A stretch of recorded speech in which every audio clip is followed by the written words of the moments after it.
ہاں اسی بیت ختیجہ میں وہ رات بھی آئی کہ جو جناب ختیجہ کی زندگی کی آخری رات تھی، اور جناب سیدہ بچپنے کا زمانہ ہے، بچپنا ہے جناب سیدہ کا. یہ بیٹی اتنی حساس ہے اپنے باپ کے معاملے میں کہ جناب سیدہ کا ایک نام ہے، ایک لقب ہے، ام ابیہا. کہہ رہے اس نے تو بیٹی ہو کر اپنے باپ کا ویسے خیال رکھا کہ جیسے ماں اپنی اولاد کا خیال رکھتی ہے.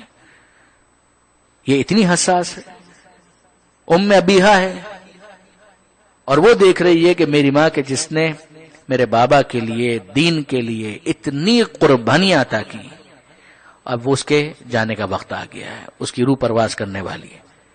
جناب ختیجہ کی وفات ہوئی.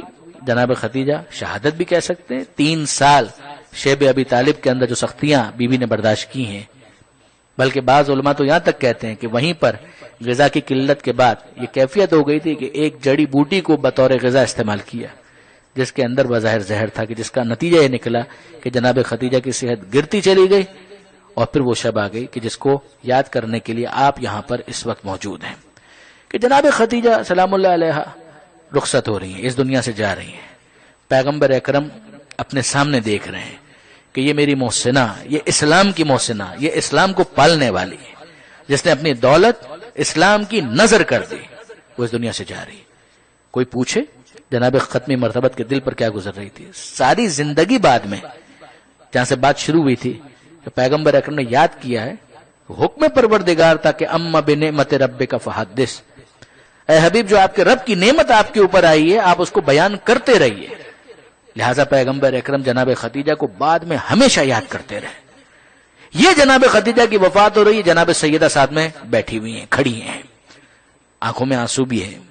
جناب ختیجہ کا جنازہ تیار ہوا، جنت المالا تک لے کر جانا ہے. درمیان میں سوق اللیل وہ بازار پڑتا ہے کہ جس کے آثار بھی اب تو ختم ہو گئے. اس بازار سے گزار کر پیغمبر اکرم اس جنازے کو لے کر گئے. جناب امیر بھی ساتھ میں، بعض جو قریبی ساتھی ہیں وہ بھی ساتھ میں ہیں، اور جناب ختمی مرتبت جنت المالا میں اپنی اس محسنہ زوجہ کو دفن کر کے واپس آئے. وہاں گھر میں اسی بیت ختیجہ میں آپ کی اور میری شہزادی جناب سیدہ منتظر ہیں. یاد تو آ رہی ہے ماں کی.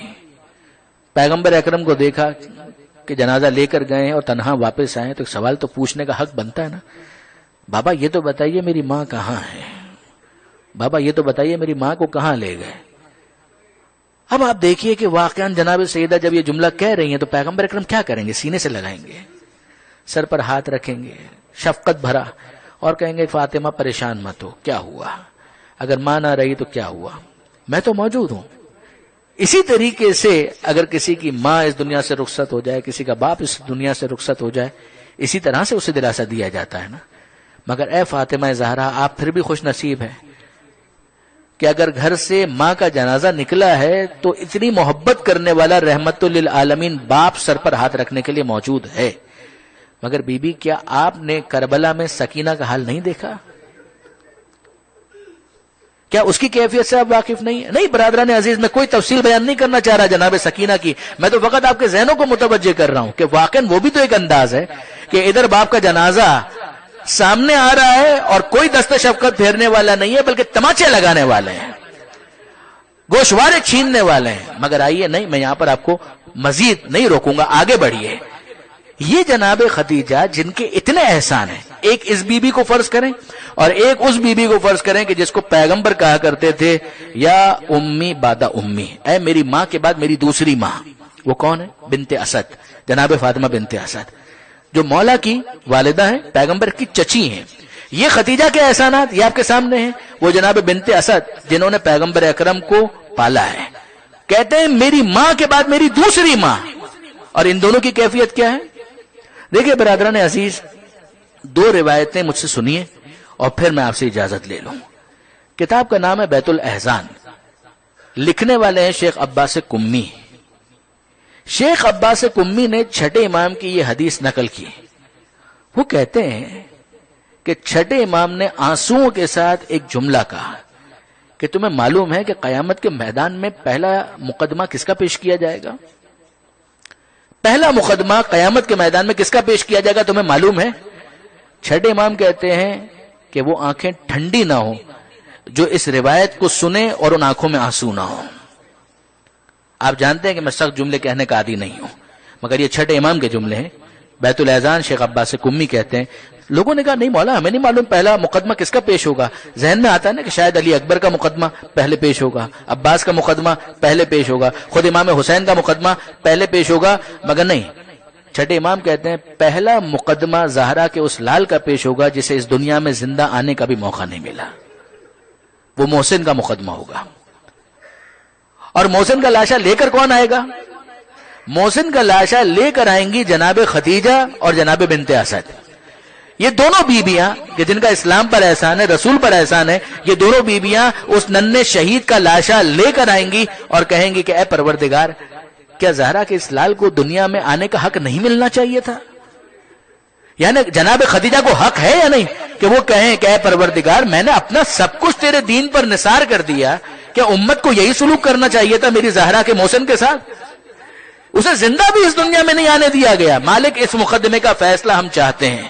جناب بنت اسد کہیں گی گویا کہ اے پروردگار تیرا حبیب مجھے اپنی ماں کہا کرتا تھا، میرے علی کے لال کے ساتھ یہی ہونا چاہیے تھا۔ جناب بنت اسد اور جناب خدیجہ یہ مقدمہ پیش کریں گے، مگر اب سوال ذہن میں آتا ہے کہ محسن کا لاشا تو زہرا کے ہاتھ میں ہونا چاہیے تھا، یہ مقدمہ یہ تو جناب سیدہ کو پیش کرنا چاہیے تھا۔ یہ جناب خدیجہ اور جناب بنت اسد یہ مقدمہ پیش کر رہی ہیں تو جناب سیدہ کیوں لے کر نہیں آئیں؟ عزیزو یہ معمہ حل نہ ہوتا اگر مال سبتین کی یہ دوسری روایت نہ ہوتی جو یہ بتاتی ہے کہ زہرا کے ہاتھ خالی کہاں ہیں۔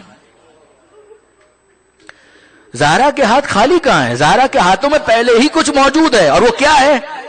روایت کا جملہ یہ ہے کہ اذا کان یوم القیامہ، کہ جب قیامت کا دن ہوگا، واشتد الامر علی الناس، اور لوگوں پر معاملہ بہت سخت ہو جائے گا، بعث رسول اللہ امیر المومنین الی فاطمہ، اس وقت اللہ کا رسول کہے گا علی جاؤ فاطمہ زہرا کے پاس تاکہ وہ مسند شفاعت پر آئیں اور لوگوں کی شفاعت کے لیے خدا سے درخواست کریں۔ اس وقت مولا آئیں گے اور جناب سیدہ سے کہیں گے مد دخرت لاجل هذا المقام، اے زہرا یہ امت کی شفاعت کا موقع ہے، کوئی سامان شفاعت بھی ہے، کچھ سامان شفاعت بھی ہے۔ اس وقت زہرا اپنے ہاتھوں کو ظاہر کریں گی اور بتائیں گی کہ کیا سامان شفاعت ہے۔ فاطمہ زہرا کہیں گی کفانا لاجل هذا المقام الیدان المقطوعتان من ابن العباس، اے ابو الحسن اس امت کی شفاعت کے لیے بہت کافی ہے۔ کیا کافی ہے؟ الیدان، دو ہاتھ بہت کافی ہیں۔ کون سے ہاتھ؟ المقطوعتان، کٹے ہوئے دو ہاتھ بہت کافی ہیں۔ یہ دو ہاتھ کس کے ہیں؟ زہرا کہیں گی من ابن العباس، ارے یہ میرے بیٹے عباس کے دو کٹے ہوئے بازو امت کی شفاعت کے لیے بہت کافی ہے۔ الا ولعنۃ اللہ علی القوم الظالمین وسیعلم الذین ظلموا ای منقلب ینقلبون۔